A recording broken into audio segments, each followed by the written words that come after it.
La semaine dernière, je vous parlais du changement dans Doctor Who et son importance pour la pérennité de la série.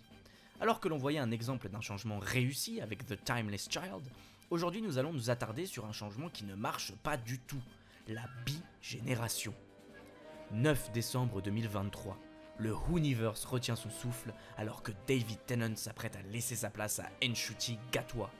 Une lumière jaune et orange vient parcourir son visage, et lorsque l'on s'attend à voir Ncuti arriver, rien ne se passe.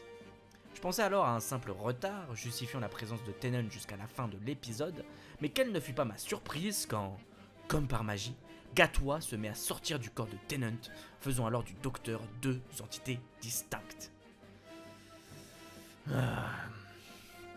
Écoutez, j'ai essayé très fort d'adhérer à ce principe, d'accepter le changement, de faire avec, d'essayer de l'aimer, mais non, je n'y arrive pas. Alors aujourd'hui, nous allons répondre à cette question. Pourquoi la bigénération ne marche pas? La base pour introduire un tout nouveau concept, c'est de le faire comprendre de tous. Est-ce le cas avec la bigénération? Non, pas du tout. La scène où David Tennant et Ncuti Gatwa se séparent a créé plus de confusion qu'autre chose. Sur les réseaux, tout le monde y allait de sa théorie quant à ce qui s'était réellement passé, les causes de cette bigénération et ses conséquences. Si bien que Russell T Davies lui-même ne semble pas avoir une idée bien précise de ce qu'il se passe réellement. Et c'est bien ça le problème. Dans l'épisode, le 15e Docteur se contente de dire ça. Bigéneration is supposed to be a myth, but... Look at me. Mais c'est pas assez du tout. Cette réplique a plus l'air d'un « ta gueule, c'est magique » que d'une réelle explication.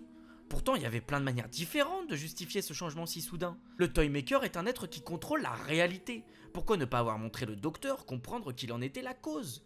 Ou alors, il y avait 2 autres épisodes pour mener à The Giggle. Pourquoi ne pas avoir tout simplement, ne serait-ce que mentionné cette fameuse légende des Seigneurs du Temps dans ces épisodes? Il aurait alors été beaucoup plus facile de comprendre cet événement et de l'accepter. Si on compare avec le Timeless Child, celui-ci est teasé dès la saison 11 et est le fil rouge de la saison 12. Que l'on aime ou pas le concept, il ne sort pas de nulle part, il est proprement introduit et dure pendant 2 saisons. Ici, ça arrive comme un cheveu sur la soupe, et on n'en fait pas vraiment mention après. J'ai l'impression que Ortidy voulait à tout prix avoir son histoire avec plusieurs docteurs, et qu'il voulait que The Giggle soit un épisode choquant, quitte à ne pas vraiment expliquer ce qu'il se passe. Dans une interview, Ortidy précise que suite à cette bigénération, toutes les autres incarnations du Docteur se sont elles aussi bigénérées, vivant leurs aventures avec leurs compagnons iconiques dans leurs propres univers parallèles. Quoi? Si ce concept avait besoin d'un dernier clou sur son cercueil, Ortidy vient de nous le servir sur un plateau d'argent. Vous voyez? Là, il s'agit d'un retcon, contrairement au Timeless Child, parce que ça sous-entend que toutes les régénérations que nous avons connues précédemment ne se sont pas déroulées comme on a pu les voir, mais qu'elles sont désormais toutes à l'image de ce qui se passe dans The Giggle. Donc après avoir dit « I don't wanna go », le 10e Docteur et Matt Smith se séparent, et celui-ci peut vivre sa vie avec Rose Tyler dans son univers parallèle, mais c'est nul! Certains défendent Ortidy en disant qu'il n'a fait que théoriser de manière farfelue sur son propre concept, mais là est tout le problème. Il ne devrait pas avoir à théoriser sur le concept, il en est le créateur et c'est un bouleversement fondamental du lore de Doctor Who. On devrait avoir droit à une explication claire de ce que c'est, mais lui-même ne le sait pas. Voilà le problème. On effectue un retcon de l'entièreté de la série juste pour ajouter un peu de saveur à un épisode anniversaire sans vraiment se soucier de ce que ça implique réellement. On favorise la réaction des fans à ce moment-là plutôt qu'à la qualité de l'écriture. Un peu comme Spider-Man No Way Home, un beau film de merde qui n'a été sauvé que parce que les gens criaient dans les salles de cinéma. On dit aussi que ça aiderait à justifier Tales of the TARDIS, où d'anciens acteurs reprennent leur rôle pour raconter leurs histoires de la série classique et l'introduire à une nouvelle audience. Mais a-t-on vraiment besoin de justifier Tales of the TARDIS? Doit-on réellement tout canoniser? Est-ce qu'on ne peut pas juste profiter de la série comme d'une petite série sympathique qui aide les nouveaux venus à se familiariser avec la période classique? C'est inutile de vouloir canoniser cette série et de la justifier. Et je ne pense même pas que c'est ce qu'Ortidy avait en tête au moment d'écrire la bigénération. C'est ce qui me dérange avec tout ce concept de Whoniverse. On cherche à marveliser Doctor Who.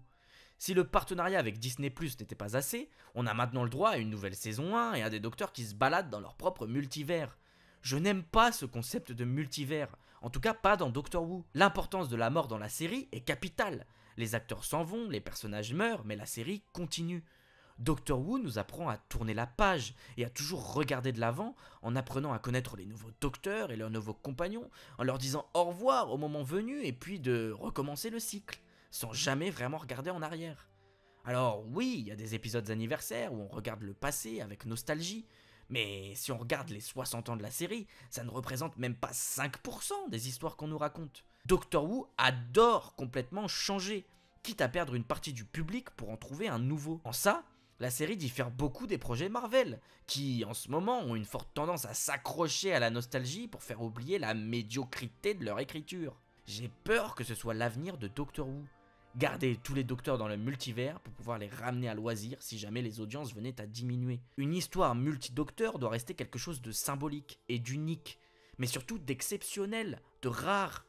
Doctor Who ce n'est pas Marvel. Doctor Who évolue, Doctor Who est audacieux, Doctor Who ne regarde jamais en arrière.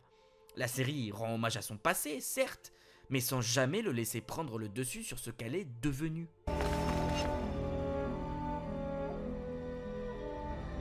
No. Please don't change. Eh bah non, on se sépare en deux et tout va bien.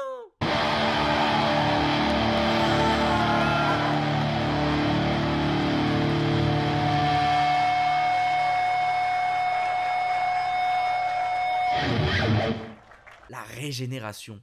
Scène emblématique voyant un acteur passer le flambeau à un autre. Une réflexion sur la mort et le changement, sur le fait que les choses continuent malgré tout. Tout cela se retrouve complètement anéanti. C'est à se demander ce que voulait réellement faire Orchidée avec le 14e Docteur. Était-ce vraiment pour raconter quelque chose, ou simplement pour ramener autant de téléspectateurs que possible?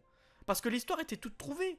Le 10e Docteur ne voulait pas s'en aller, mais le 14e a grandi. C'est un homme nouveau, et cette fois-ci, il accepte le changement. On a eu un minuscule aperçu de ça quand le... I don't want to go. devient... Allons-y. C'était très beau. On voyait un docteur résolu à changer, qui n'avait pas peur de ce qu'il attendait.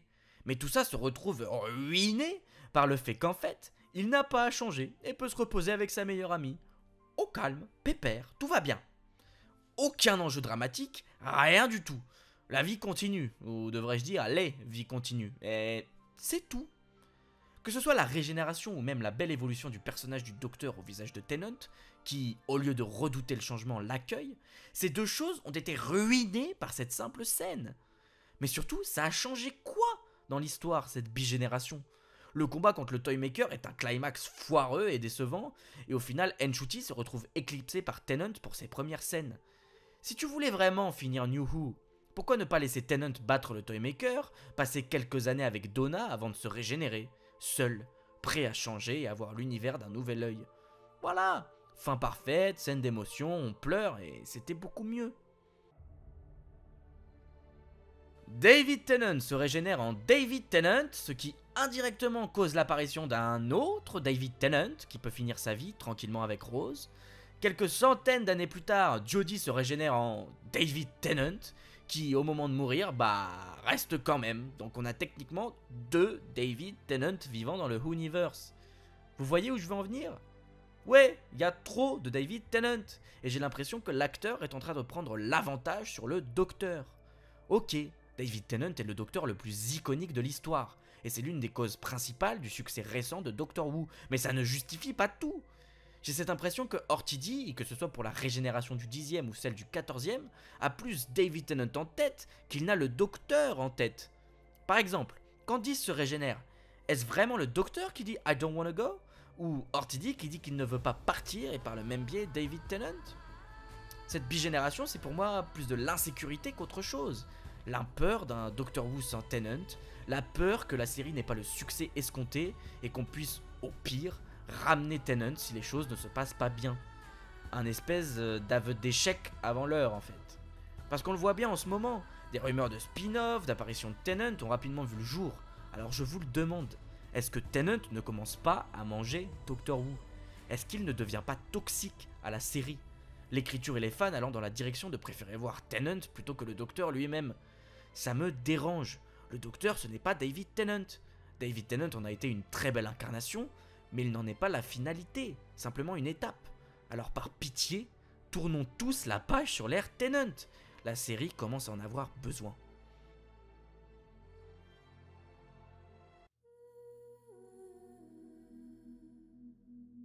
Lorsque l'on introduit un nouveau concept qui vise à ce que le docteur se repose, loin de ses aventures et se donne le temps de tourner la page sur les éléments les plus sombres de son passé, et que juste après on lui donne un TARDIS, comment dire, ça casse un peu tout le semblant d'intérêt de l'histoire en fait. Parce que le fait que ce soit une fin symbolique à New Who est peut-être la seule chose qui sauve à mes yeux ce concept de bigénération. Mais même ça n'a aucun sens. Comment voulez-vous que le docteur se repose s'il a quand même son TARDIS? Il le dit lui-même dans l'épisode. Go sneaking off to Mars. Again? What's that mean? Oh, no, it was just once. Oh, you're in trouble. He took me to New York last week. Yeah. The Gilded Age. It was amazing. Well, yeah. Du coup, au lieu d'avoir un docteur qui se retrouve bloqué dans une petite vie normale et parfaitement calme, la vie qu'il ne pensait jamais avoir, on se retrouve avec un docteur qui, comme d'habitude, voyage avec son TARDIS, la seule différence étant qu'il revient souvent chez les Nobles. Ça pose aussi le problème que l'ombre de Tennant est sur chaque histoire de Gatwa. À chaque épisode, on va se demander, mais qu'est-ce que fout le docteur de Tennant?